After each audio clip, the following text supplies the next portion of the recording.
Aurobindo's been telling us that our problem is that we stand isolated. Our worldview, we are cut off from our beginning and from our goal. And because of that, we can't see things properly. And then he told us that there are immortal beings above who know and see, and they can see what is coming, the events that are going to come and change the earth destiny. And even more than that, they are guiding the earth towards its destiny.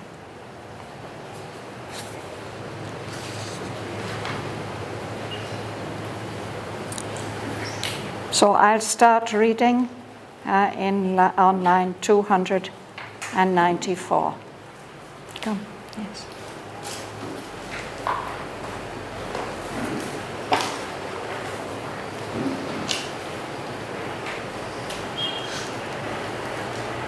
Above the world creators stand. In the phenomenon, see its mystic source. These heed not the deceiving outward play.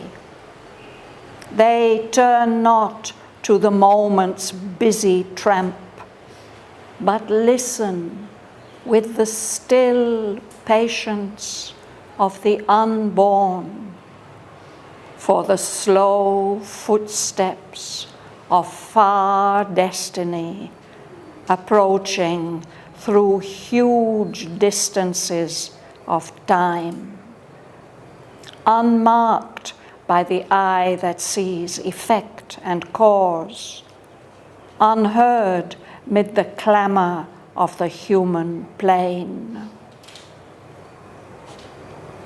Attentive to an unseen truth, they seize a sound as of invisible augur wings, voices of an unplumbed significance, mutterings that brood in the core of matter's sleep.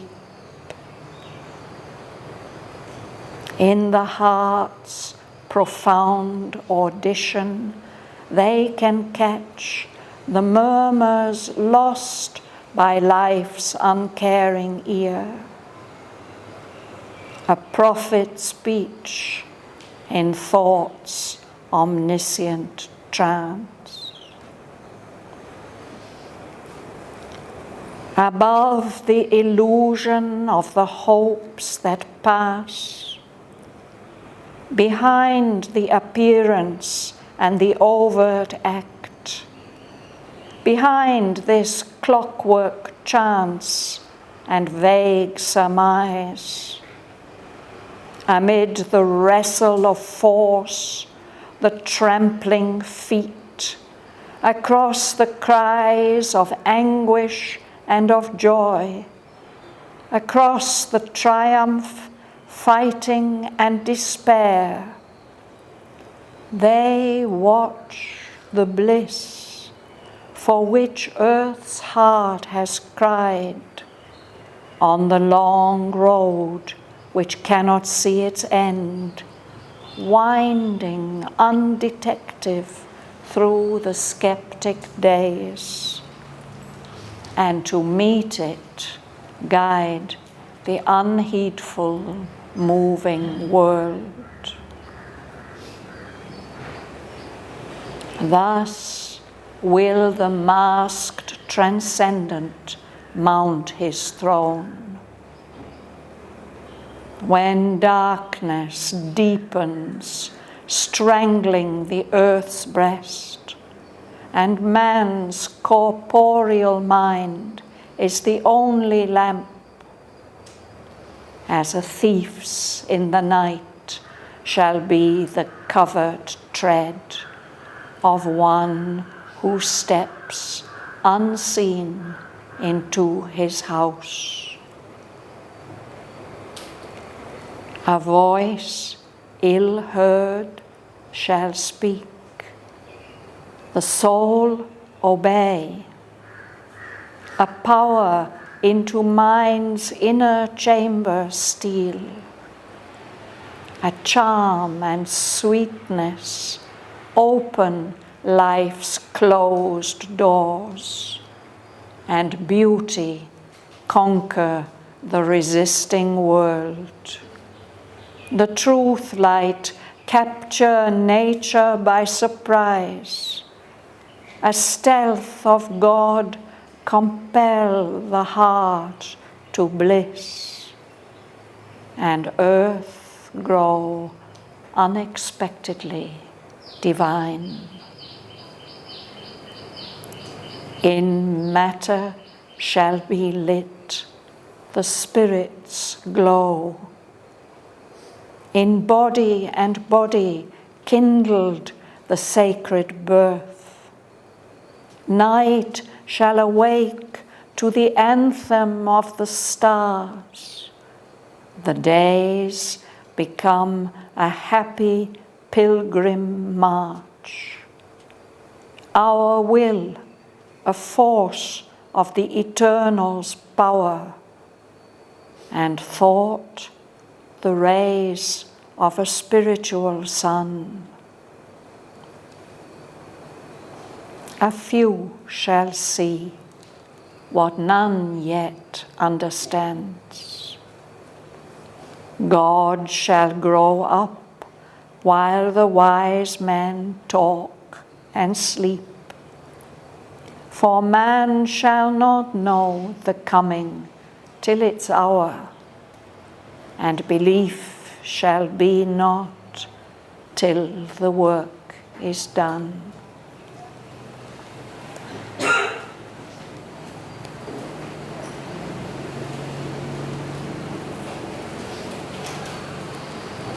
I think we'll start this side, Bhavan.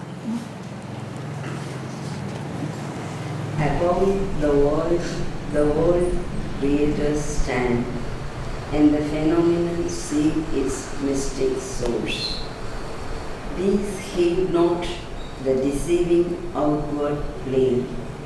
They turn not to the moment's busy tramp, but listen with the still patience of the unborn for the slow footsteps of far destiny, approaching through huge distances of time, unmarked by the eye that sees effect and cause, unheard mid the clamour of the human plane. Thank you.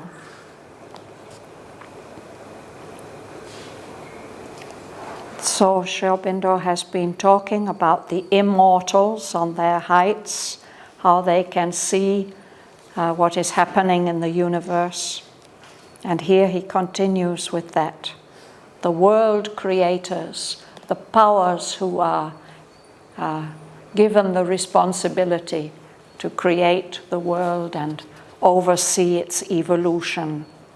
They stand on a higher level and they are looking down on everything that happens. They see the mystic source of each phenomenon, of each object, each thing that happens. And they are not very interested in everything that interests us. They don't pay any attention to the deceiving outward play. They are not interested in the moment's busy tramp, the things that happen to us moment by moment through the days and years. They are listening with the still patience of the unborn, the beings who are not born and will not die and are not troubled by the passage of time. Those beings are patient and calm and they are listening. They are listening for the slow footsteps of far destiny approaching through huge distances of time. They're waiting to hear the first signs of the new developments coming on Earth and in the material universe. And that may take huge distances of time. Those footsteps are not noticed by the eye that sees effect and cause, the eye of our mind. And they aren't heard amid all the noises of the human plane, all the noise pollution that's in our earthly atmosphere. So we don't notice that the slow footsteps of far destiny approaching, but they notice, they are aware of them.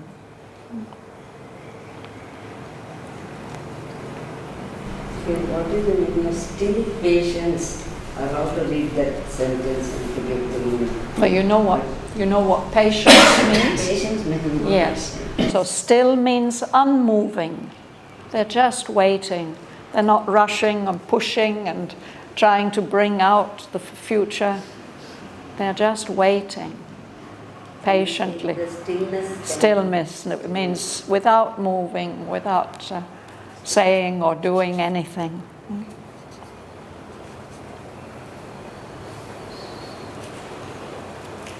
Martin, you'll read? Attentive to an unseen truth, they seize a sound as of invisible augur wings, voices of an unplumbed significance, mutterings that brood in the core of matter's sleep. So they are listening with this subtle hearing for those signs of far destiny. So what they are attending to is a truth that can't be seen yet. And their subtle hearing seizes a sound. It's like the wings of birds. The ancient Greeks and Romans used to interpret the movement of birds as omens, according to what kind of bird it was and whether it flew past you from the left to the right or from the right to the left or from behind forward. There were different interpretations for that. So interpreting the movement and even the bodies of birds is called augury. It's a kind of fortune telling, looking into prophesying, looking into the future by the signs of nature. So he says they are hearing this sound like auspicious birds passing or approaching. And they also hear voices that are expressing some meaning that's so deep it can't be easily understood. Unplumbed, it means it's so deep it can't be measured. And they hear also mutterings, muffled voices, maybe even complaints and grumblings that are going on in the core, in the very heart of this sleep, this trance of matter. And those mutterings and those voices and those wings, they're all telling something about the future. Ilso, you'll read? In the heart, profound audition, they can catch the murmurs lost by lives and hearing ear. Often speech and thoughts in mists and trance, about the illusion of the hopes that pass. behind the appearance and the overt act. Behind these clockwork chants and vague surmise. Amid the bristle of horse, the trampling feet, across the cries of anguish and of joy. Across the triumph, fighting and despair, they watch the bliss for which Earth's heart has cried. On the long road which cannot see its end, leading undetected through the skeptic gaze. And to meet it guide the unpeaceful moving World, yes, thanks, we've paused there. So they are listening from the heart. And Aurobindo says the listening of the heart is very deep. They are listening deeply to deep sounds. So they can catch the sound of these murmurs, these mutterings, these faint sounds that the uncaring ear of earth life doesn't hear. We lose those subtle sounds.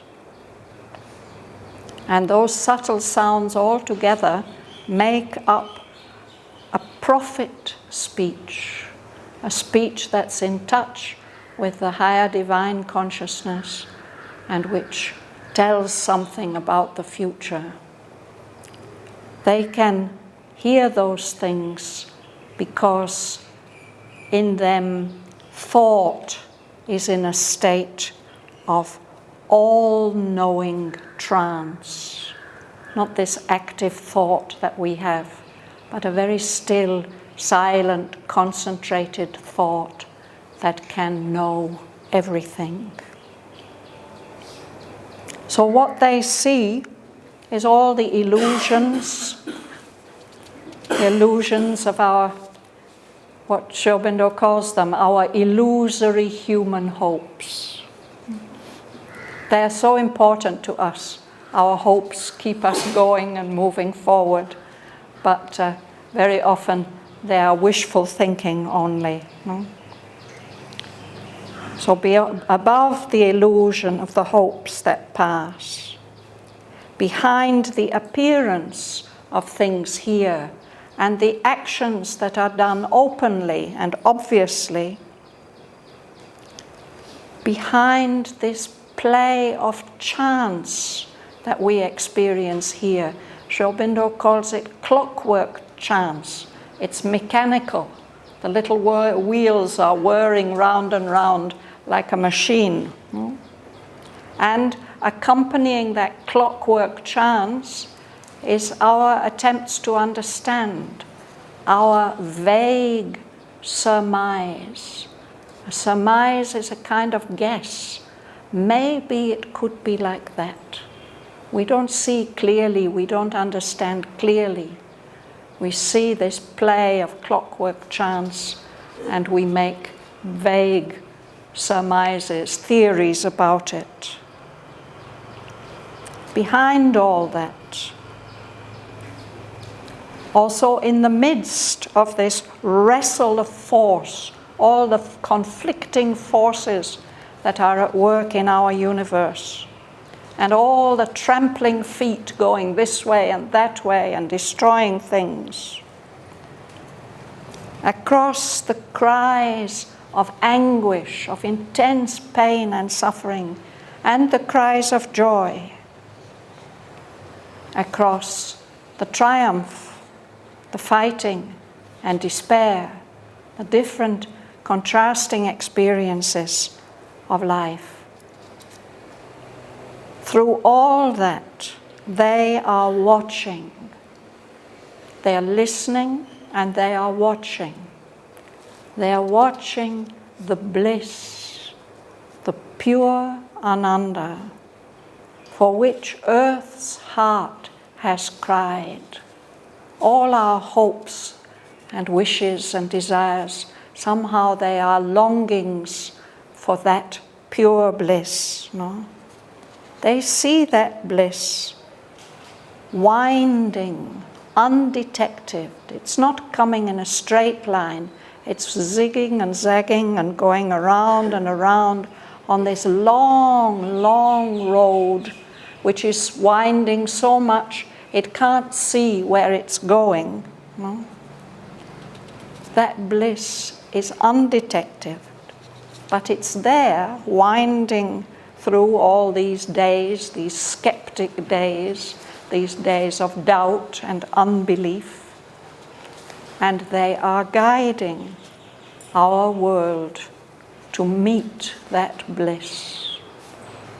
They are influencing here and there and there and there to make sure that this unheedful, moving world, this moving world that we live in, which is not paying attention to all these subtle signs, those world creators are making sure that we will meet the bliss for which all the hearts in this world are constantly crying.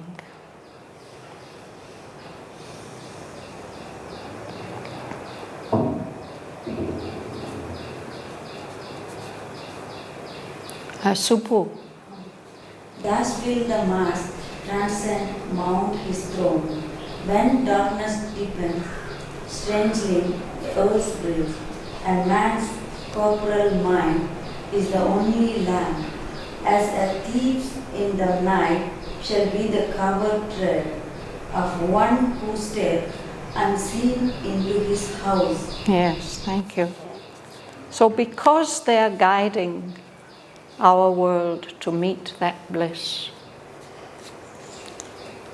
one day the masked transcendent, the Supreme Being who is beyond all limitation, eternal and infinite, who wears a mask here, who is disguised, so we don't even know that he's here pervading all this all the time. No? He will mount his throne. He will take command of this whole world.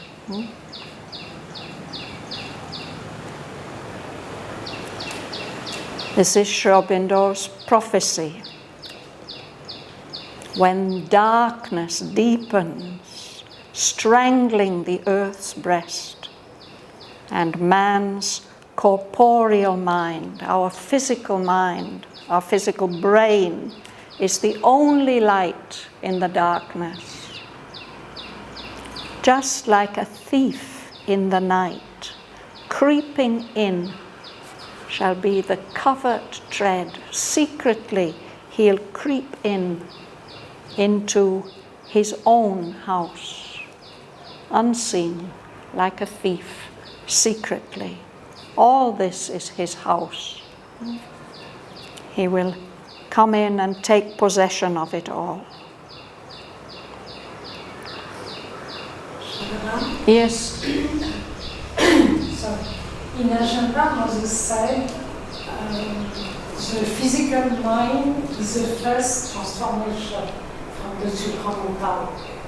That has to be transformed first, yes. Here he's going to describe several steps of the transformation. Yeah. But what he's speaking about here in this line is a state, as the state which we experience, no? That the physical brain, the practical mind of human beings is almost the only light lamp in the world of ignorance. When it gets really dark, when there are no other lights, when that's the only light, then that's when the transcendent will creep in unseen like a thief and take possession of his house. And also I read Shraddhavan the Bhavan, and when Aurobindo passed away, Mother Aurobindo gave her son, sing inside him also his physical mind going. Is Aurobindo tells this is the mind, luminous mind. The mind of light, yes. Mind of light. Yes.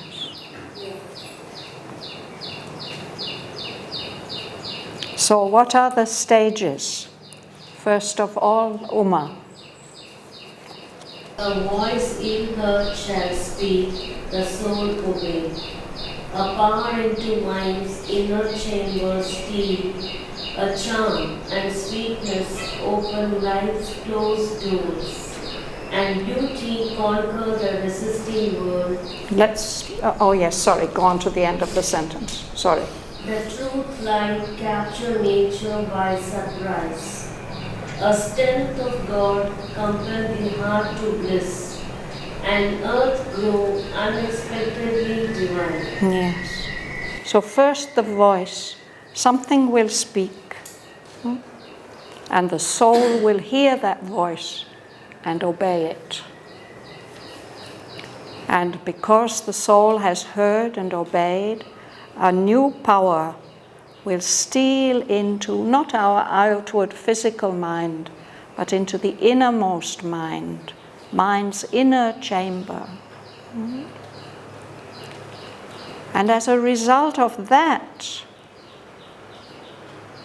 we shall become aware of a charm and a sweetness. And the life being cannot resist that charm and sweetness. It can't resist the beauty, the power of beauty. Life's closed doors, all the resistances of life will open up, and beauty will conquer the resisting world. All the world's resistance will be overcome. The truth light, the supramental consciousness, the truth awareness will capture nature by surprise. And this secret action of the divine,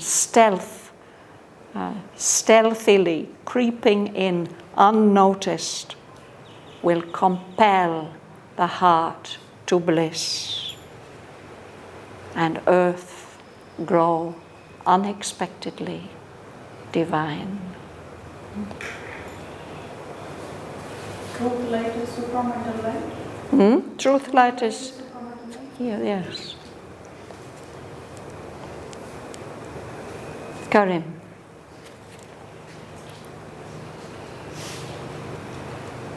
In matter shall be lit the spirit's glow. In body can gloat the sacred birth.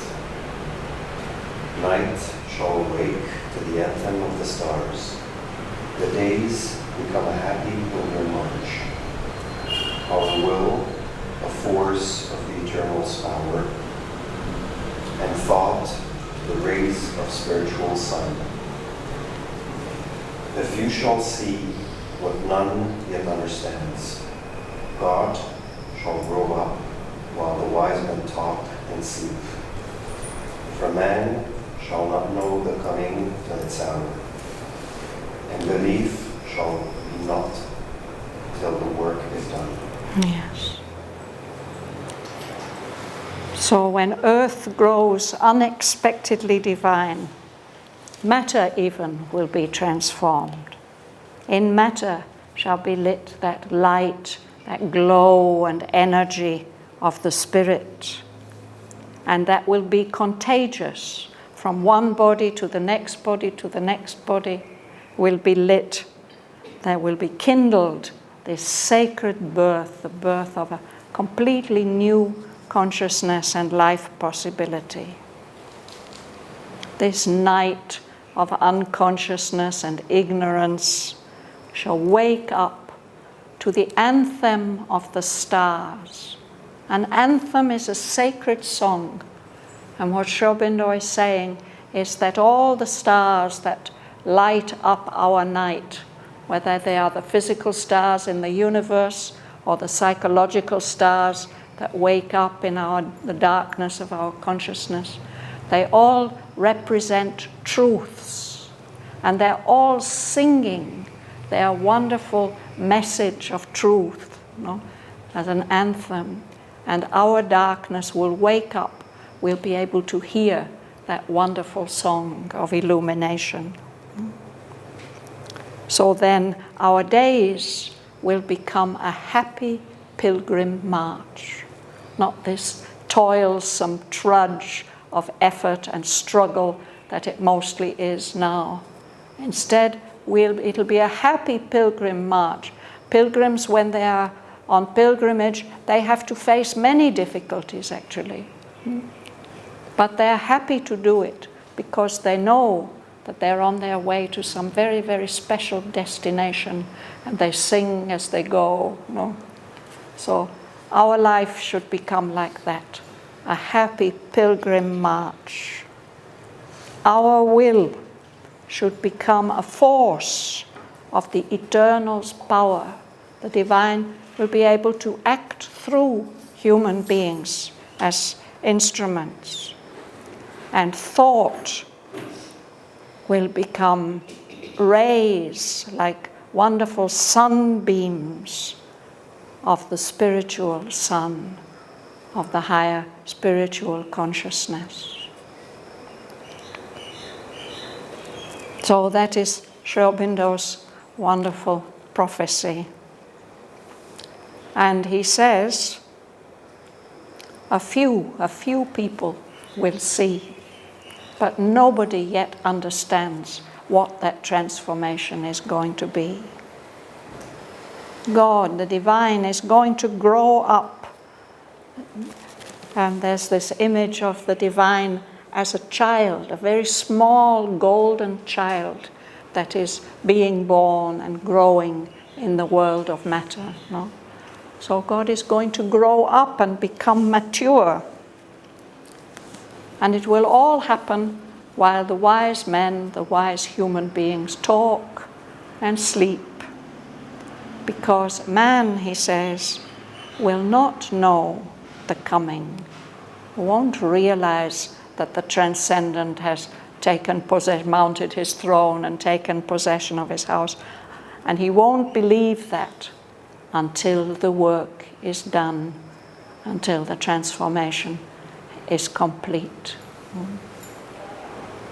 So Mother liked these last 4 lines very, very much, and I think she's mentioned them many times in the agenda, with some humor. And yes, they won't know until the work is done.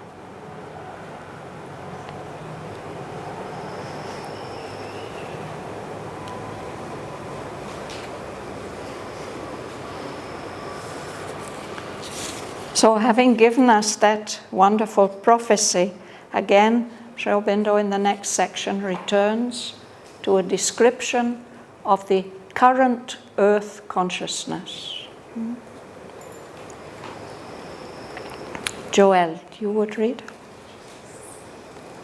Consciousness that knows not his own truth, a vagrant hunter of misleading dawns, between the beams dark and luminous ends, moves here in a high flight that seems to hold an interregnum in reality, cuts off the integral thought, the total power. It circles or stands in a vague interspace, doubtful of its beginning and its close, or runs upon a road that has no end. Far from the original dusk, the final flame, in some huge void in conscience it lives, like a thought persisting in a wide emptiness. Thank you.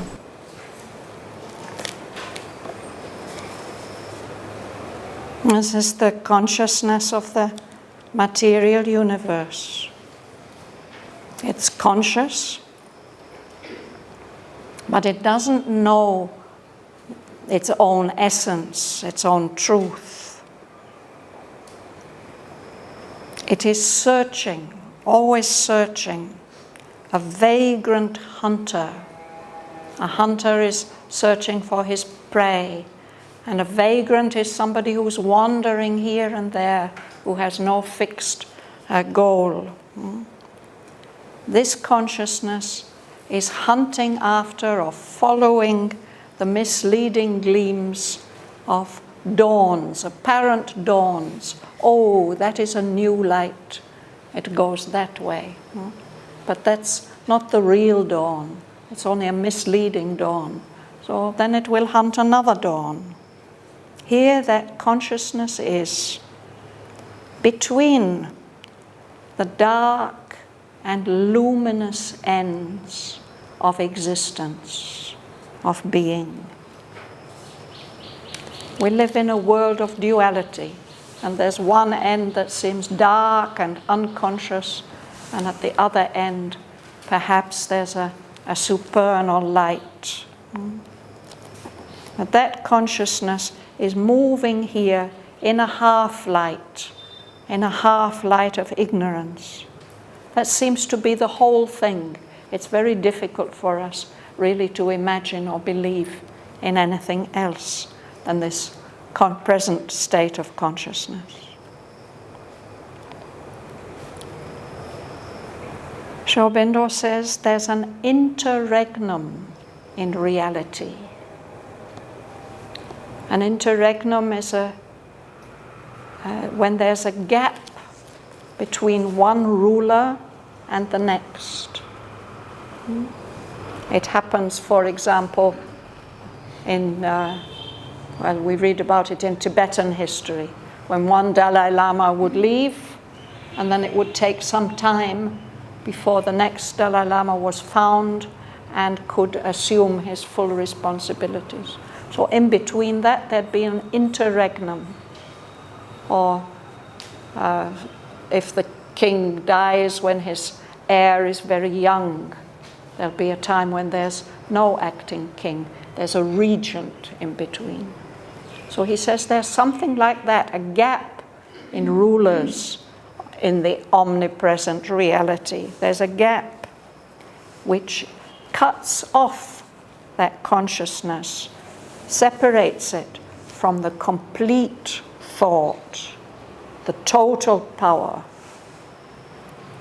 So this earth consciousness is circling round and round, or maybe even standing still in some kind of vague in-between space. And it doesn't know about its beginning or its close. It's running here and there on a road, this road that cannot see its end.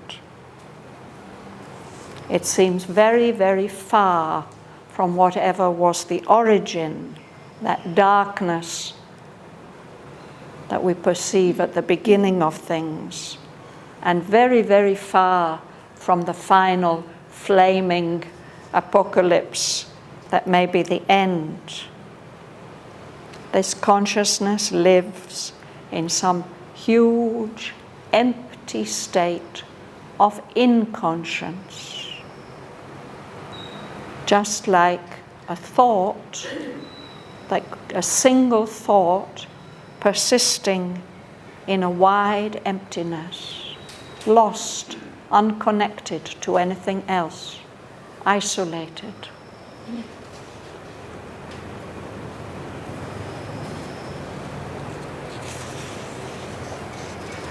Dhanalakshmi. As if an unintelligible phrase suggested a million renderings to the mind. It lends a purport to your random body. A conjecture leaning upon doubtful proofs, a message misunderstood, a thought confused.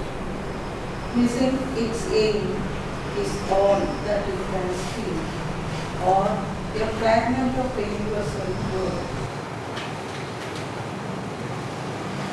Yes, we'll pause there. An unintelligible phrase. A phrase is not a complete sentence. It's a few words, it's just a part, no? And a phrase standing by itself, if we don't know its context, it may be unintelligible. We can't understand it. But it might suggest many, many different meanings. So it's as if an unintelligible phrase suggested a million renderings to the mind.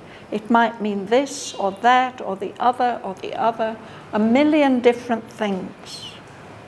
And in that way, it seems to lend a meaning, a purport, a significance to this random world that we seem to live in.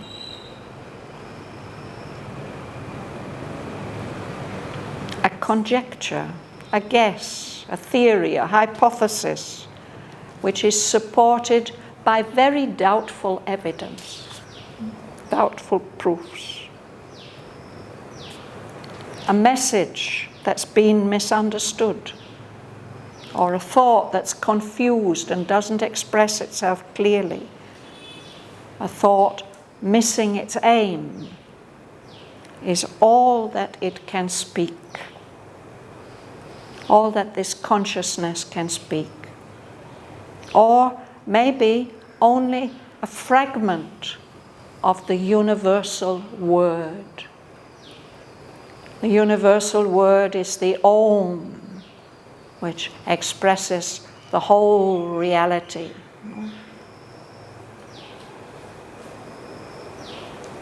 But if there's only a fragment expressed, it's only a fragment, it's not the whole thing.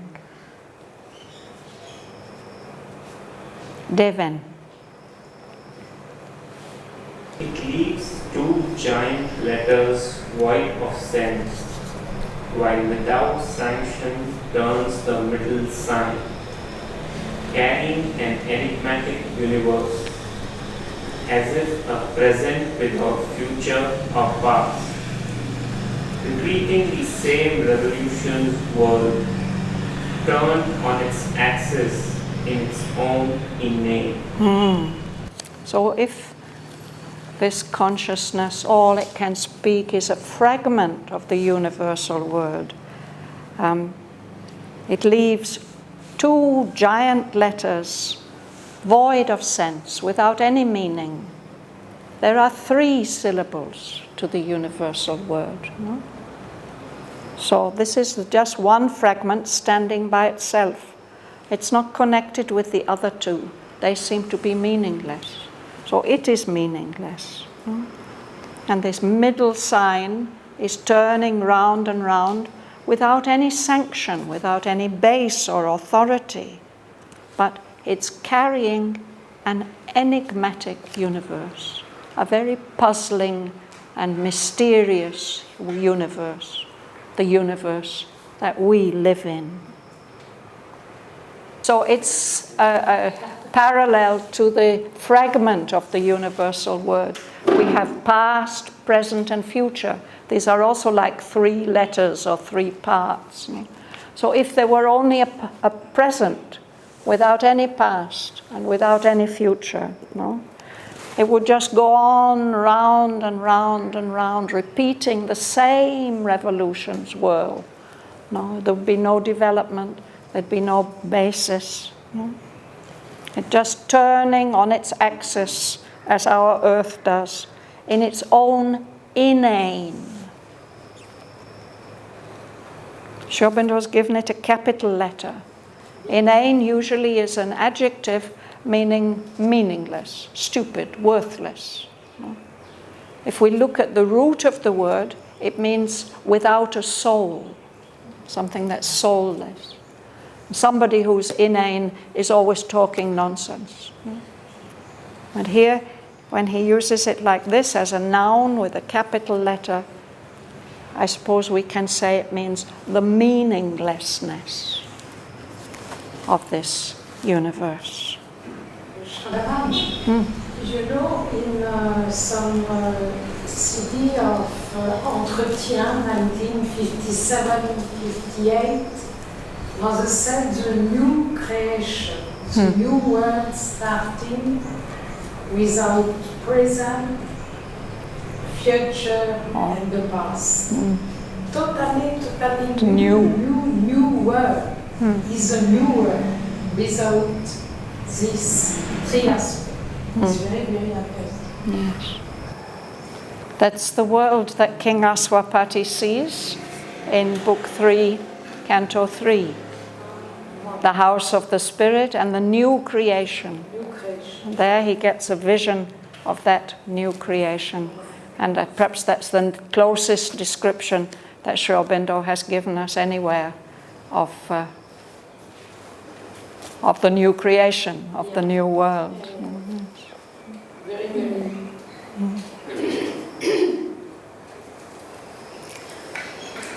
So we can read one more sentence, please, Gangalakshmi.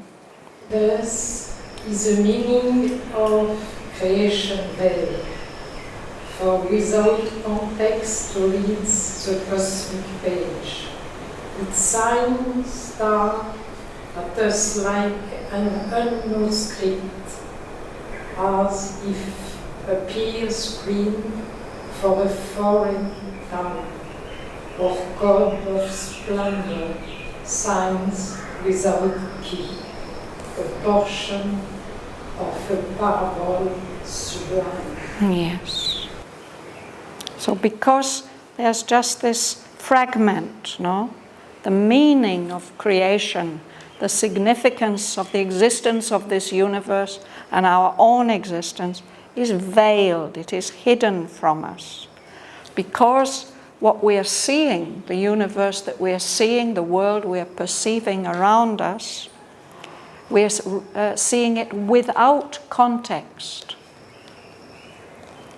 People very often write to me questions with a little phrase out of Savitri saying, can you explain this? What does this mean?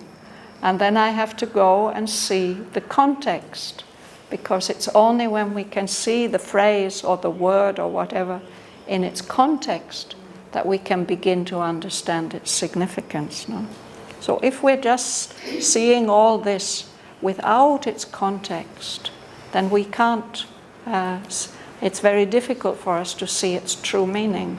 And what Aurobindo is doing for us in this canto especially, with the secret knowledge, he's giving us the context. Bit by bit in each of the 7 sections, he's giving us a different aspect of the context so that we can begin to understand the meaning of creation. So that the cosmic page, the universal page that we read, it's because it's without context, those signs, all the letters, or the hieroglyphs, whatever it is, they're just staring back at us like an unknown script, something that we can't read. Or it's as if there's a message being given to us, but it's in a foreign language. We can't, it's very difficult for us to grasp what that message might be. Or perhaps it's a code. All these splendor signs that we see must have some meaning, but it's a secret code and we don't have the key. We don't know how to decipher that code. And in any case, even if we could decipher it, it's only giving us a portion, a part of the story, a portion of a parable divine. A parable is usually a simple story that has a very deep meaning and significance that we have to understand. So the universe is like that, it is a parable, but we've only got a part of it. We can't understand it without knowing the whole story. Shall we just reread the first part? this wonderful prophecy, starting at line 294.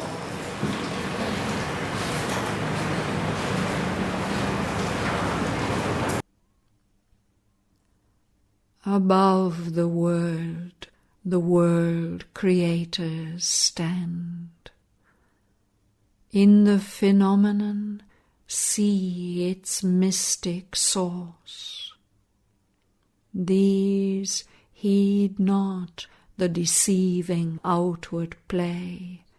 They turn not to the moment's busy tramp, but listen with the still patience of the unborn for the slow footsteps of far destiny approaching through huge distances of time, unmarked by the eye that sees effect and cause, unheard mid the clamour of the human plain. Attentive to an unseen truth, they seize a sound as of invisible augur wings, voices of an unplumbed significance, mutterings that brood in the core of matter's sleep. In the heart's profound audition, they can catch the murmurs lost by life's uncaring ear, a prophet's speech in thought's omniscient trance.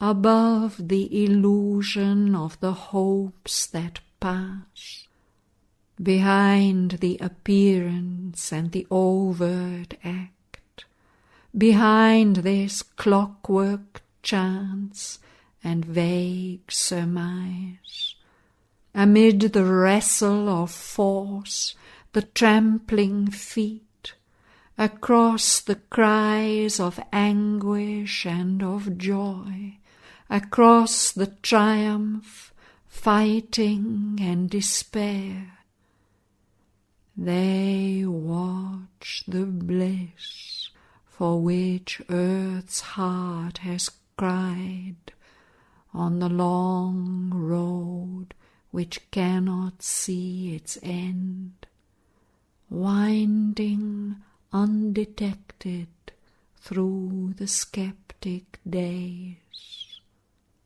and to meet it guide the unheedful moving world. Thus will the masked transcendent mount his throne.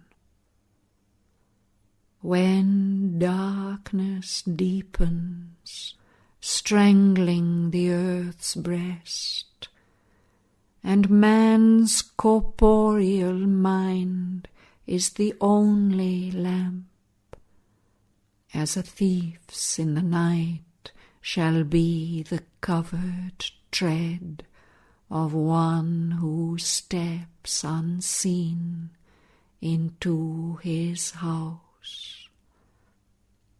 A voice ill-heard shall speak, the soul obey. A power into mind's inner chamber steal, a charm and sweetness open life's closed doors, and beauty conquer the resisting world. The truth light capture nature by surprise, a stealth of God compel the heart to bliss, and earth grow unexpectedly divine. In matter shall be lit the Spirit's glow. In body and body kindled the sacred birth. Night shall awake to the anthem of the stars. The days become a happy pilgrim march. Our will a force of the Eternal's power, and thought the rays of a spiritual sun. A few shall see what none yet understands. God shall grow up while the wise men talk and sleep. For man shall not know the coming till its hour, and belief shall be not till the work is done. A consciousness that knows not its own truth, a vagrant hunter of misleading dawns, between the being's dark and luminous ends, moves here in a half-light that seems the whole. An interregnum in reality cuts off the integral thought, the total power. It circles or stands in a vague interspace, doubtful of its beginning and its close, or runs upon a road that has no end. Far from the original dusk, the final flame, in some huge void in conscience it lives, like a thought persisting in a wide emptiness. As if an unintelligible phrase suggested a million renderings to the mind, it lends a purport to a random word. A conjecture leaning upon doubtful proofs, a message misunderstood, a thought confused, missing its aim, is all that it can speak, or a fragment of the universal word. It leaves two giant letters void of sense, while without sanction turns the middle sign, carrying an enigmatic universe, as if a present without future or past, repeating the same revolution's whirl, turned on its axis in its own inane.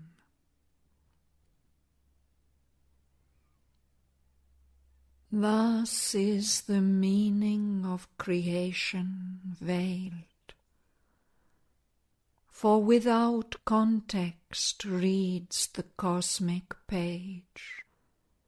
Its signs stare at us like an unknown script, as if appeared screened by a foreign tongue or code of splendor signs without a key, a portion of a parable sublime.